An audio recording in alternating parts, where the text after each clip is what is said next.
جب Lahore high court یا اسلام آباد ہائی کورٹ کسی سیاسی کارکن یا سیاسی رہنما کی رہائی کا حکم دیتی ہے اور اس پہ عمل درآمد نہیں ہوتا اور اگلے دن پھر جج صاحب جو ہیں وہ آنسو بھری آنکھوں کے ساتھ پولیس کو کہتے ہیں کہ یہ آپ ہمارے ساتھ کیا کر رہے ہیں، تو اس سے پاکستان کا عام آدمی کو کیا میسج جائے گا؟ نہیں میر صاحب، یہاں یہ کیس ہے کہ یہاں ایک منظم سرکشی ہوئی ہے، سیڈیشیس کنسپیرسی۔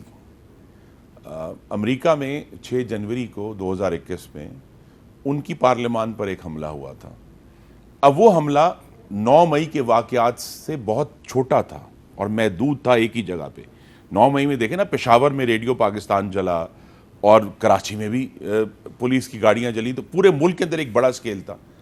اس کے سرغنہ کو 18 سال کی قید ہوئی۔ دیر لگی ہے، دیکھیں تقریباً 2 سال ہو گئے، دیر لگی ہے۔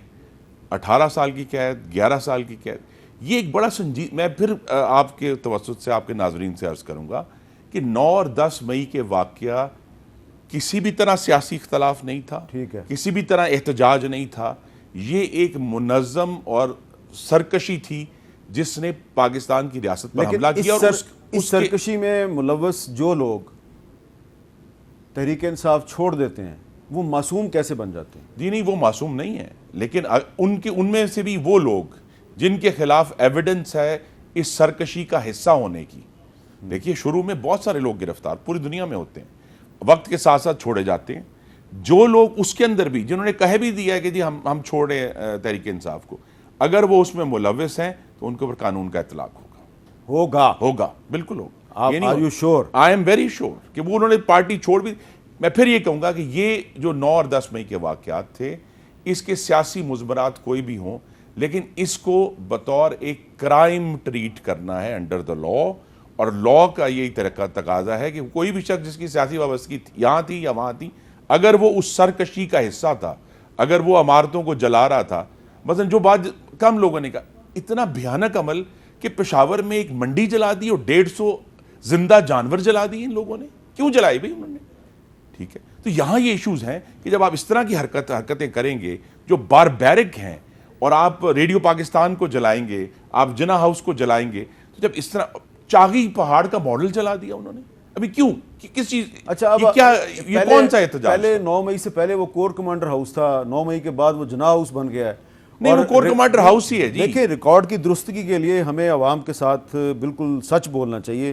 1959 میں جنرل ایوب خان نے 3 لاکھ روپیہ دے کے یہ جگہ جو ہے یہ جناح ہاؤس سے جی او سی ہاؤس میں تبدیل کر دی تھی۔ جی ٹھیک ہے، آپ اسے کور کمانڈر کا گھر کہہ رہے ہیں، لیکن کسی بھی آپ جب سرکاری املاک کو جلا رہے ہیں، مثلا جو اسٹیورٹ روڈ ہوا وہاں پہ، وہ قابل مذمت ہے۔ اسٹیورٹ روڈز کو جو 18 سال کی سزا دی، اس میں یہ بھی ہے، ناٹ اونلی جو سیڈیشیس کنسپیرسی، انہوں نے کہا کہ آپ نے جو ہے سرکاری املاک کو نقصان پہنچایا ہے۔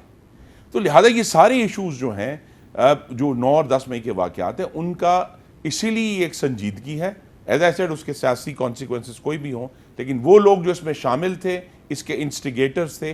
پھر میں کہوں گا اسٹیورٹ روڈز اندر نہیں گیا تھا، وہ باہر تھا، اس کی کوئی ایویڈنس نہیں کہ وہ اندر جا کے اس نے توڑ پھوڑ کی، لیکن ایز این انسٹیگیٹر جب 2 سال بعد یہ تفتیش مکمل ہوئی ہے، اس کو 18 سال کی جیل ہو گئی۔ 18 سال کی جیل کا سمجھ گیا مطلب آپ؟ میں صاحب 2 الگ الگ چیزیں، پارلیمان اور ایگزیکٹیو میں یا سپریم کورٹ میں اور پارلیمان میں اختلاف آ جائے، لیگل ایشوز پہ ہوتے رہتے ہیں۔ اس جو ڈیموکریٹس اور ریپبلکن تھے، ابھی 15 ٹائمز ان کے الیکشن ہوئے ہیں اپنے اسپیکر کے لیے، ریپبلکن ووٹ نہیں دے رہے تھے کیون مکارتھی کو، اور 18 یہ ہوتا ہے۔ یا اگر پارلیمان کوئی بات کرے اور عدلیہ اس کو سیٹسفائڈ کرے، لیکن اپنے پسند اور ناپسند کی وجہ سے نہیں ہونے چاہیے کہ آپ کو آرڈر آ جاتا ہے، آپ ریویو نہیں کرتے اور پھر اس کو نہیں امپلیمنٹ کرتے، جیسے یہ ایک الگ بات ہے۔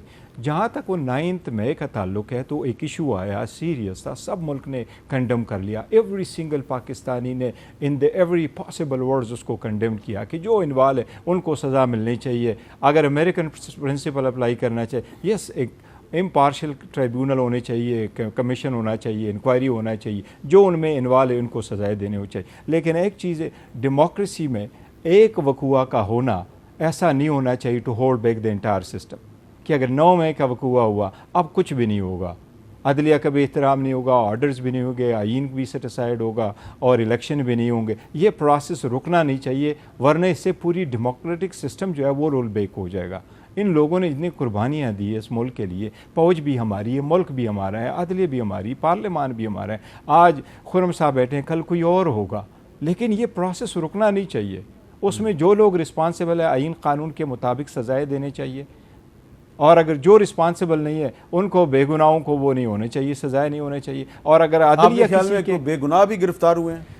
دیکھیں وہ تو امپارشل ہو گئے تو ہوں گے, ابھی تو ان کے پاس بھی ایسا ایویڈنس نہیں ہے کہ اس میں بے گناہ ہے یا نہیں ہے. اور ابویسلی کوئی سارے لوگوں کو اریسٹ کیا تھا, نہیں اریسٹ کیا تھا, ان کو چھوڑ بھی دیا. لاہور کی ایک عدالت جو ہے جی وہ چھوڑ بھی رہی, چھوڑ بھی رہی. راشد بے گناہ ہے, لیکن پولیس کہتی ہے نہیں ہے. وہ کچھ ایسے ہیں جو آ رہے ہیں اس میں بے گناہ بھی ہے, جو گناہ گار ہے وہ اندر ہیں, جو بے گناہ ہے ان کو چھوڑ بھی دیا ہے, کوئی لوگوں کو ڈسچارج بھی کیا ہے. لیکن پروسیس سے گزر کے لوگوں کو لے کے جائیں, یہ ایک آئینی طریقہ کار ہے.